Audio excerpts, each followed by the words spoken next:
So children, now let's see the shape of subshell. Now we are going to study the shape of different subshell. So children, S subshell is having spherical shape. S subshell is having spherical shape and it consists of only one lobe. Only one lobe is present in S subshell. Now next, P subshell. P subshell is having three lobes. It is having three lobes and these lobes are labeled as PX, PY and PZ. These are the three possible direction in which this subshell can orient. Okay children, these are the three possible three possible way in which this subshell can orient. This subshell can rotate in the three axis, PX axis, PY axis and PZ axis. So it consists of three lobe and the shape of P subshell is, it looks similar as dumbbell. Okay, so its shape is dumbbell.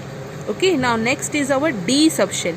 D subshell is having five lobe and the structure of the D subshell is double dumbbell. And the structure of D subshell is double dumbbell. And it can be named as dx, dy, dz, dx square minus y square and dz square. So these are the five possible orientation for D subshell. And last one is our F subshell. The shape of F subshell is highly diffuse, so we can't draw it, and it consists of seven lobe. It consists of seven lobe and the shape is highly diffused. Now let us see one example. I am going to tell how to do the electronic configuration. So let us see an example of nitrogen. As you all know, the symbol of nitrogen is N, atomic number 7. So now we are going to do the electronic configuration. Electronic configuration means distribution of electron. So number of electron we have studied in class 9th. Okay, so number of electron is equal to atomic number Z. So what is the atomic number? 7. So here number of electron is 7. So here we have to distribute the 7 electrons among the subshell. And for doing this electronic configuration, we have to keep in our mind the electronic configuration rule. First one is Aufbau, second Hund and third Pauli. So first Aufbau states that the electron should always fill from lower to higher. So first we have to fill S, then we have to fill P. So first come 1s, so 1s, 2s and then 2p. So 1s2, 2s2, 2 plus 2, this at the top which we are mentioning, it is the number of electron. This denotes the number of electrons. So 1s2, 2s2, 2p3, 3 plus 2, 5, 5 plus 2, 7. So here how many electrons? 7 electrons. Okay. Now we have to fill. So S is having one lobe. I have told you that S is containing one lobe. And in one lobe maximum how many electrons can come? 2 electrons can come. Okay. So 1s, 2s and then 2p. P is having 3 lobe, Px, Py, Pz.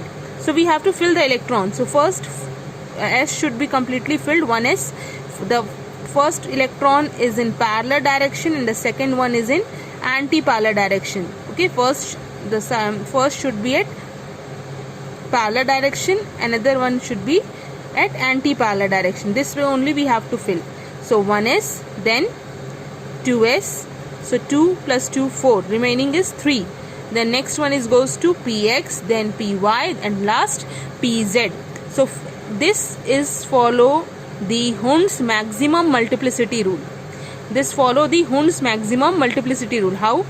First 1, 1. Each electron should fill in each subshell, each lobe. In each lobe of P subshell, Px, Py, Pz. 1, 1. Each individual lobe should get 1 electron and it attain the half filled. Okay, if we do like this, like I have filled 1s, then 2s and then I have paired this one and one single electron goes, it will be wrong. Why? Because it against the Hund's rule. Hund's rule states that first each lobe should get 1 individual electron, then pairing should be done. Okay, so we have to do like this, like Px will get 1, Py will get 1, then Pz will get 1. So 3 plus 2, 5, 5 plus 2, 7. Now let us see one next. Our next is oxygen. Oxygen atomic number 8. Okay, so number of electron is also 8. 1s2, 2s2. Now how many remaining? 2 plus 2, 4. Remaining will 4. So 4 plus 2, 6, 6 plus 2, 8. Now we have to fill. So 1s is having one lobe, then 2s is also having one lobe, then 2p. P is having 3 lobe.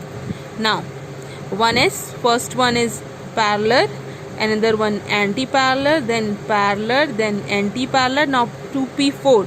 So each sub lobe should get individual 1 electron. 1, 2, 3. Then remaining next one, then pairing will be done.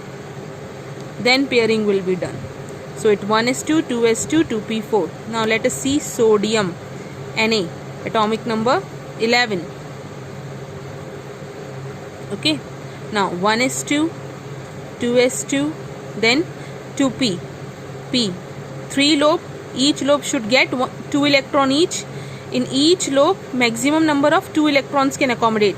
So 2 plus 2 plus 2, here 6. So p is having tendency to accommodate 6 electrons. So 1s2, 2s2, 2p, 6. 6 plus 2, 8 plus 2, 10. Now one remaining, 1s2, 2s2, 2p, 6. Again 3s1. Okay, so 6 plus 1, 7 plus 2, 9 plus 2, 11. So this is the electronic configuration of sodium. So children, I hope you will understand how to do the electronic configuration. Now we are doing some more problem based on this concept. Thank you.